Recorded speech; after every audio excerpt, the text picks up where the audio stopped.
Hello everyone, welcome back to our channel. আশা করছি তোমরা সকলে ভালো আছো। আমি ভীষণ ভালো আছি। তোমাদের সকলকে সাথে নিয়ে আজকে নতুন আরও একটি ব্লগ আমি স্টার্ট করে দিয়েছি। তো দেখতেই পাচ্ছ সকাল সকাল কতটা পরিমাণে ঝড় হয়ে গেছে। ঘুম থেকে উঠে দেখি প্রচুর ঝড় হয়েছে। রাতের বেলা তো অতটা বুঝতে পারিনি।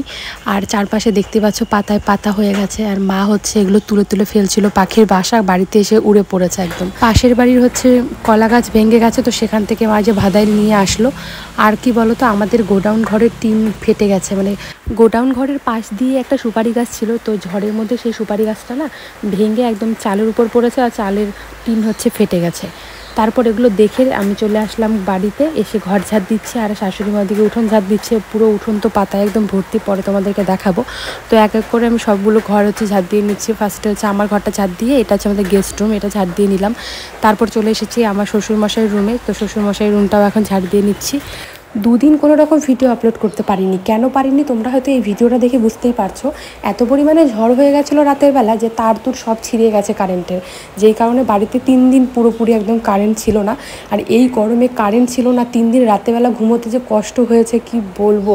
হাত পাখা দিয়ে মানে হাওয়া করতে করতে অবস্থাই শেষ। আর তার মধ্যে ইনভার্টার তো আমাদের বাড়িতে আছেই লাইন, কিন্তু ইনভার্টারের চার্জ কতদিন থাকবে? এতগুলো লাইট জ্বলে, এতগুলো ফ্যান, একদিন হায়েস্ট একদিন সারাদিন চলে যায় আর কি।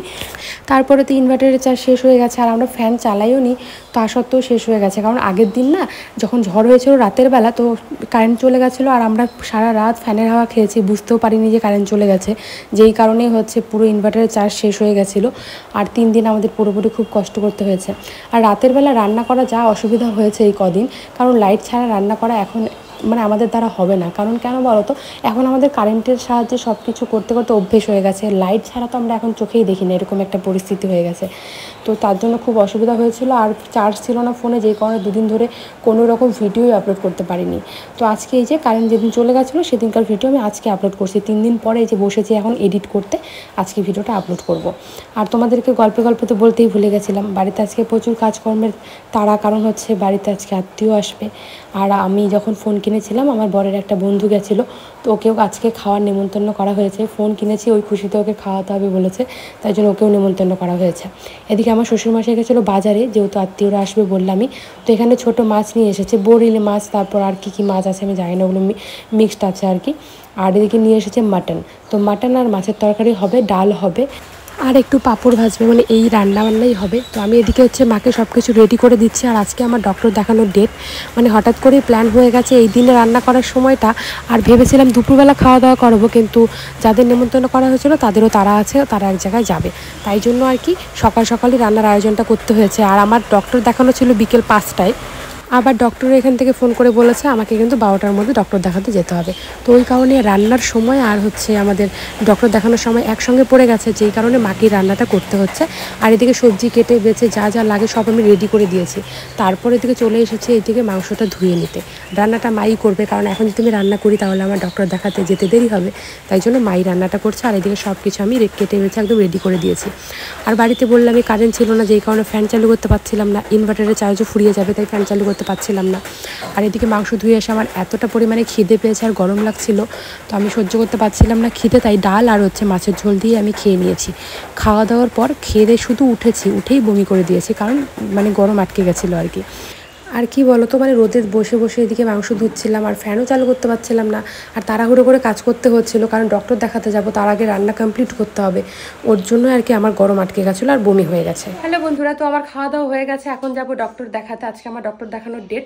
তো এখন স্নান করে আসলাম, আর মাংসটা এখনও হয়নি, মা রান্না করবে, কারণ বাড়িতে আজকে আত্মীয় স্বজন আসবে, তো তাই জন্য এত কিছু রান্না হচ্ছে। তো আমি তো থাকতে পারবো না, কারণ আমার 11টার দিকে ডক্টর দেখানোর সময়, তাই তোমাদের সঙ্গে দেখাতেও পারবো না। আর এখন কিন্তু বেজে গেছে প্রায় 11টার কাছাকাছি, হাতে মাত্র 10 থেকে 15 মিনিট সময়, এর মধ্যে আমাকে রেডি হতে হবে, তাই ফটাফট করে কথা বলছি আর কি। তো চলো আমি এখন ঝটপট করে রেডি হয়ে নিই, তারপর তোমাদের সঙ্গে দেখা হচ্ছে। দাও এই থালা আনছি, 2টা আনছে, 2টা না 3টা আছেই। এতগুলো মাংস খাবো না, এখন একটা খাই, খালি একটু টেস্ট করি। তাও আমার সময় নেই, তো দেরি হয়ে গেছে। বাবা কি গরম! মাটন কষা, ঝোল দিবা না? গরম করছো জল? জলে বসাই দিই।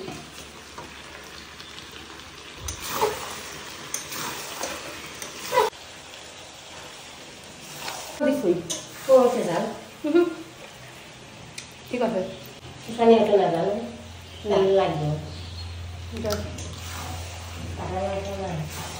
ওইটা দিয়ে দাও ঝোলে, খাবো না। তো বন্ধুরা এখন যাচ্ছি আমরা ডক্টর দেখাতে, কারণ খুব তাড়াহুড়ো করে রেডি হয়েছি, দেরি হয়ে গেছে। হয়েছে তো বন্ধুরা, যেহেতু ডক্টর দেখাতে যাব দেরি হয়ে যাচ্ছে, তাই মাটন দিয়ে খাইনি, এসে খাবো। তো মা আমাকে বললো 2 পিস মাংস টেস্ট করে যাও। তো আমি আর খাওয়ার সময় পাইনি, তাই একটাই টেস্ট করলাম, মানে বললাম মাকে সেদ্ধ হয়েছে কিনা। যাইতে বলছে কটার দিকে? 11টা তো বাইরেই গেল। তো এই যে আমি কিন্তু ডক্টর দেখাতে চলেও এসেছি, আর এখানে কিন্তু অনেক ভিড় ছিল, আর আমার নামটা সবার ফার্স্টেই ছিল, মানে 4 নাম্বারে কি 5 নাম্বারে, তাই তাড়াতাড়ি কিন্তু দেখাতে পেরেছি। তো এখানে দেখো আমিও বসে আছি, ডক্টর দেখিয়ে এখন বের হয়েছি। তো এই যে দেখতে পাচ্ছ হোয়াইট কালার যে বিল্ডিংটা, এখানেই কিন্তু আমি ডক্টর দেখাই, ডক্টর কমলেশ সরকারকে আমি দেখাই। তো তোমরা যারা কোচবিহারের আশেপাশে থাকো তারা নিশ্চয়ই চিনবে। তো এখন হচ্ছে আমাদের ডক্টর দেখানো কমপ্লিট, আমি চলে যাচ্ছি, আর এখনও কিন্তু অনেকটাই ভিড় আছে, আর আমার প্রথম দিকেই নামটা ছিল জন্য আমি ফটাফট দেখিয়ে যেতে পারছি আর কি।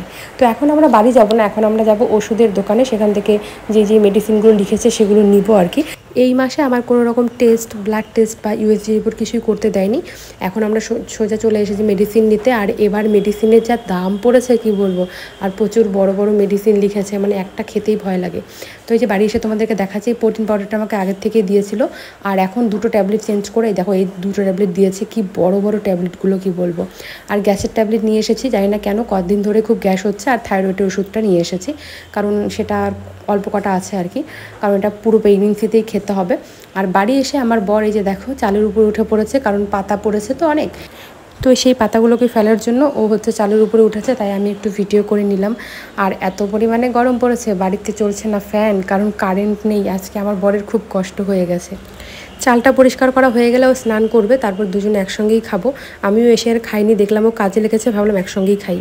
হ্যালো এভরিওয়ান, তো ডক্টর দেখিয়ে আমরা কিন্তু অনেকক্ষণ আগেই চলে এসেছি। আমি এসে একটু রেস্ট করছিলাম, কারণ যেহেতু ঝড় বৃষ্টি হয়েছে, তাই জন্য না কারেন্ট নেই, গরমে ভালো লাগছিল না, তো বাইরে গাছের হাওয়া বেশ ভালো দিচ্ছিল, তো ওখানে মানে বসে বসে রেস্ট করছিলাম, তাই জন্য আর কি আর ভিডিওটা কন্টিনিউ করিনি। আর বাড়ি এসে একটু ভাত রান্না করেছিলাম, মা তো সব কাজ করেছিল, রান্নাও মাই করেছিল, আমি সব রেডি করে দিয়েছিলাম। তো এসে শুধু অল্প একটু ভাত রান্না করেছি আমার বরের জন্য, আর আমার জন্য দুপুরে খাবো। তো সকালবেলা তো আমরা মাটনটা খেয়ে যাইনি, এখন মাটন দিয়ে ভাত খাবো। তো ও গেছে স্নান করতে, ও স্নান করে যায়নি, কারণ যেহেতু গরমের দিন, তো বলছিল ডক্টর এখানে গেলে আরও বেশি ঘেমে ঘুমে যাবো, তো বাড়িতে এসে স্নান করব। আর আমি তো স্নান ধান করেই গেছিলাম, তো এখনও স্নান করে আসলে দুজনেই একসঙ্গে বসে খাবো, তাই জন্য অপেক্ষা করছি কখনও আসবে আর কখন খাবো। তো চলো দেখতে থাকো। তো এই যে দেখো বন্ধুরা, মা রান্না করেছে আজকে মাটনটা, দারুণ হয়েছে। তো চলো এখন এখানে 2 থালি ভাত বেড়ে নিয়েছি আমার বরের জন্য, দুজনে একসঙ্গে খাবো। তোমাকে তো আলু দিব না? আলু দিব তো, খাও, যা লাগবে পরে দিব না। সকালে যেহেতু আমি মাটন দিয়ে খেয়ে যাইনি, তো শুধু মাটন দিয়েই খেতে বসেছি, মাছের ঝোল ডাল এগুলো কিছুই নিইনি। আর খাওয়াটা কিন্তু দারুণ হয়েছিল। আর ভিডিওটা কীরকম লাগলো কমেন্টে জানিও।